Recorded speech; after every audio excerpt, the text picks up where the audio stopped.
Assalamualaikum warahmatullahi wabarakatuh. Perkenalkan, nama saya Hani Nur Aini dengan NIM 22201512109 dari Prodi PAI Fakultas Ilmu Tarbiyah dan Keguruan.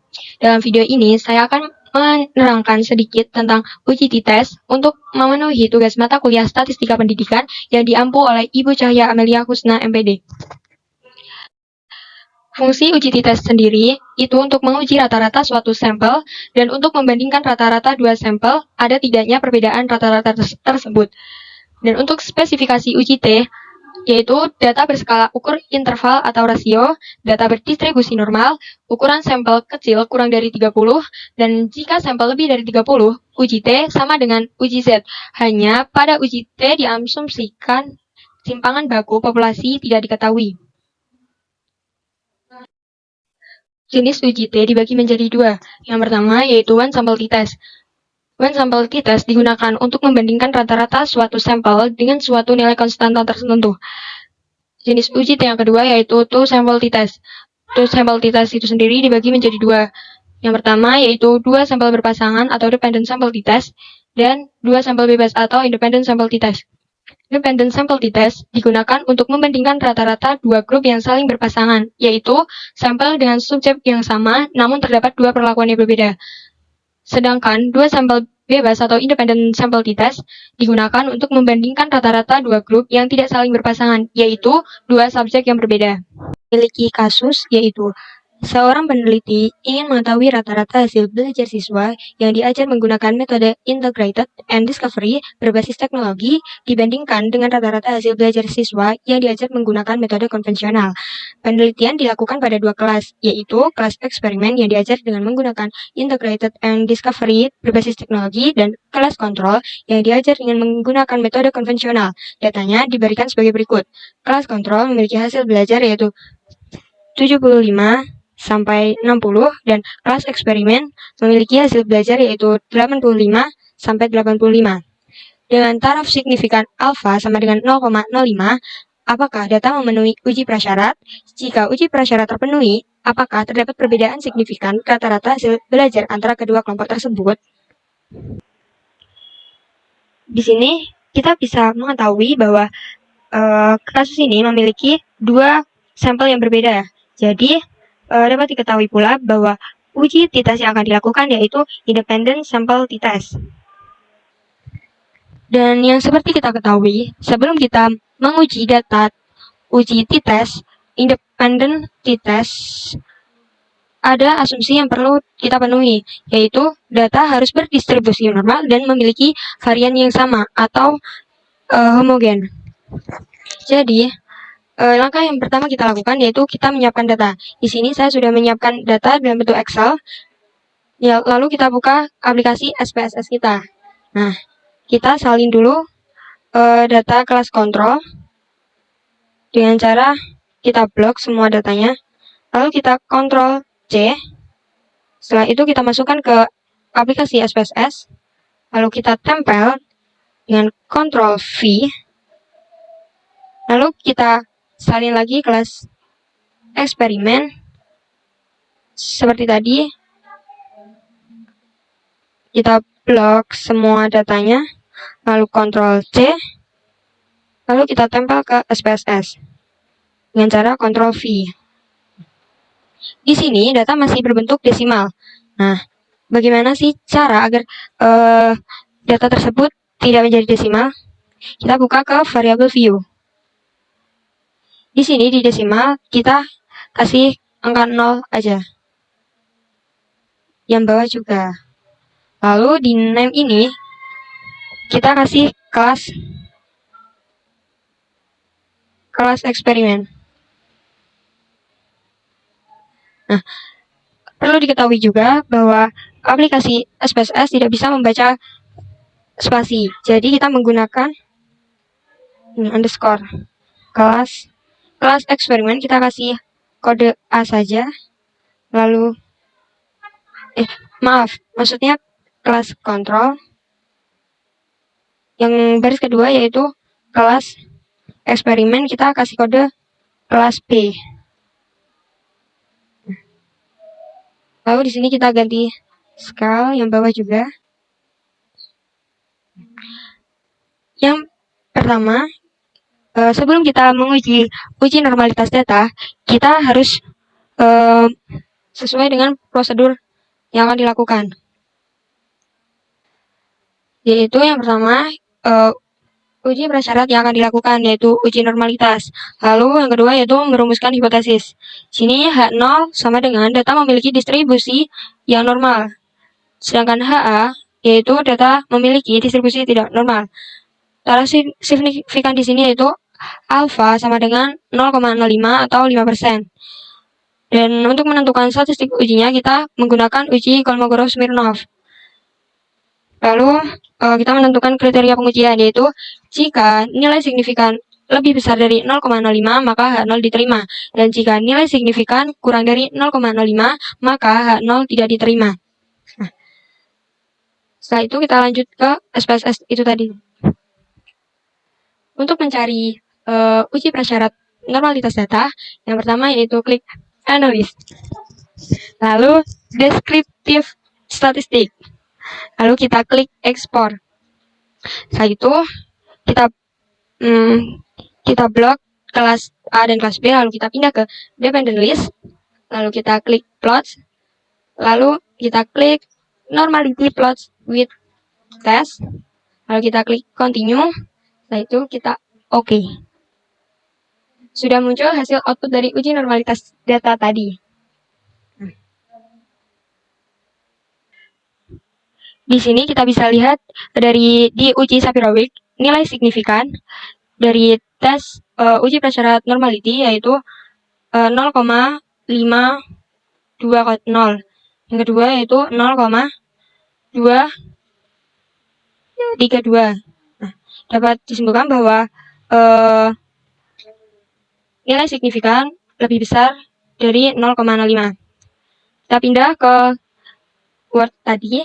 Dengan cara agar tidak berantakan, kita klik kanan, lalu kita copy spesial, lalu kita centang yang JPG PNG ini.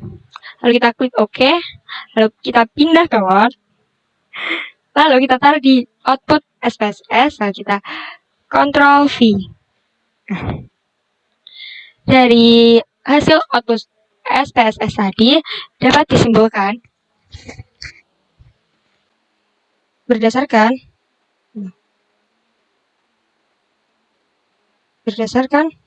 hasil uji Shapiro-Wilk dengan nilai signifikan sebesar 0,520 lebih besar dari 0,05, dan yang kedua yaitu 0,232 lebih besar dari 0,05. Maka H0 diterima. Dengan demikian, data dianggap berdistribusi normal.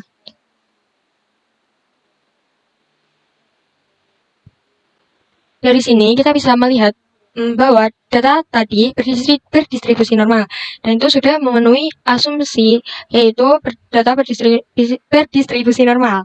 Setelah kita menguji prasyarat uji normalitas, lalu kita lanjut uji prasyarat yang kedua yaitu uji homogenitas. Seperti tadi kita mempunyai prosedur untuk mencari uji homogenitas, yaitu yang pertama yaitu merumuskan hipotesis. H0 sama dengan kedua kelompok memiliki varian yang sama, berarti data homogen.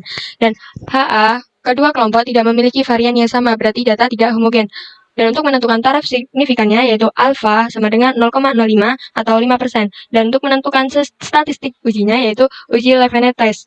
Dan untuk menentukan kriteria pengujian yaitu jika nilai signifikasi based on mean lebih dari 0,5 maka varian data adalah homogen dan H0 diterima. Dan jika nilai signifikan based on mean kurang dari 0,05 maka varian data adalah tidak homogen dan H0 ditolak. Lalu kita lanjut ke aplikasi SPSS lagi. Untuk menguji uji homogenitas data, kita jadikan satu dulu antara kelas A dan kelas B. kita ke variabel view terlebih dahulu. Di sini kita kasih nama hasil belajar. Desimalnya kita nolkan. Di sini kita ganti scale. Terus untuk yang tabel keempat yaitu kita kasih nama kelas. Untuk desimalnya kita juga kasih 0. Kita lanjut ke data view dulu. Kita copy yang kelas A. Caranya seperti tadi masih sama. Ctrl C lalu kita Ctrl V. Kita beri kode dulu untuk kelas A. Kita kasih kode angka 1 dulu. Lalu kita Ctrl C. Lalu kita blok yang bawahnya sampai data yang paling terakhir. Lalu kita Ctrl V. Lalu kita ke data yang kelas B. Seperti yang tadi, kita Ctrl C. Lalu kita Ctrl V. Kita beri kode lagi untuk kelas B. Kita kasih kode angka 2. Salin. Blok.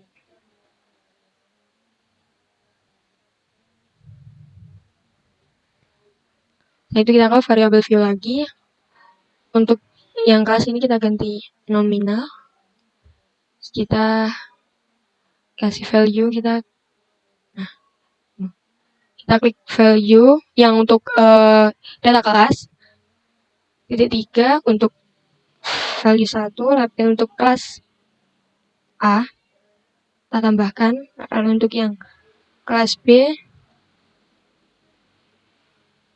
kita tambahkan, lalu kita klik OK.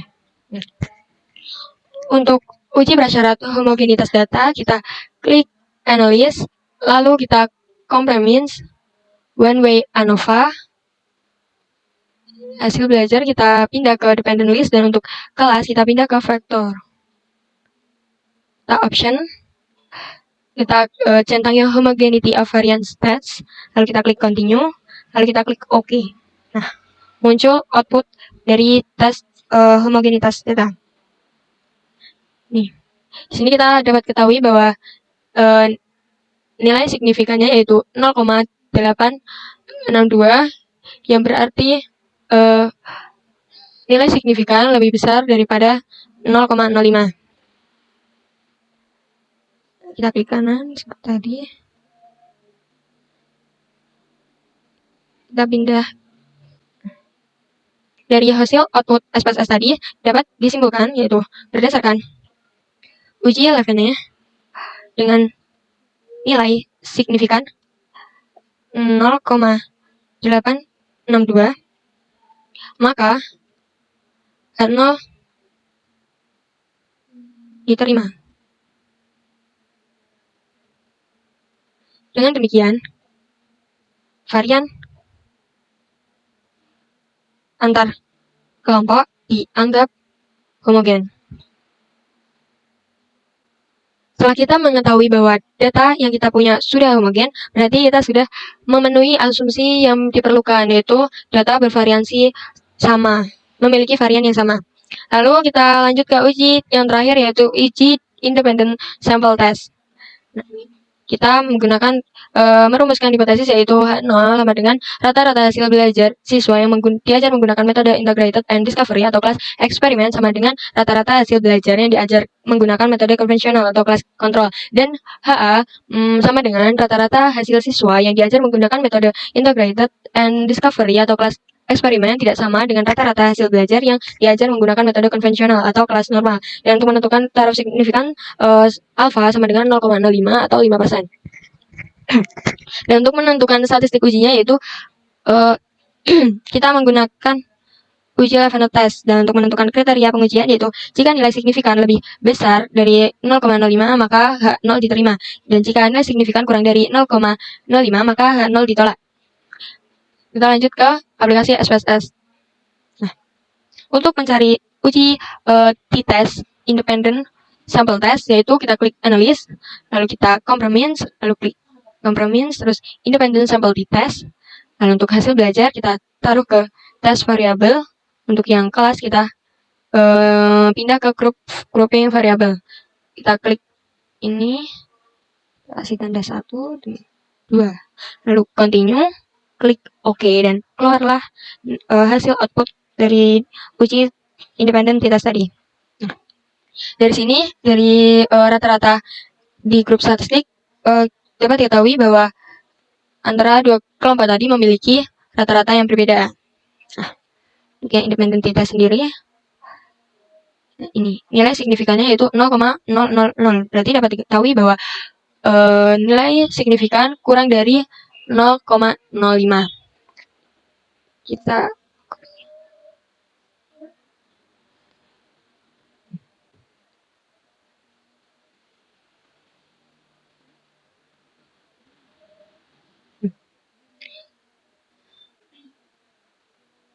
dari hasil output SPSS dapat disimpulkan, yaitu berdasarkan hasil uji independen sampel t-test dengan nilai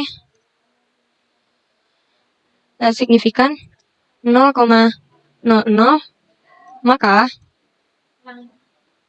H0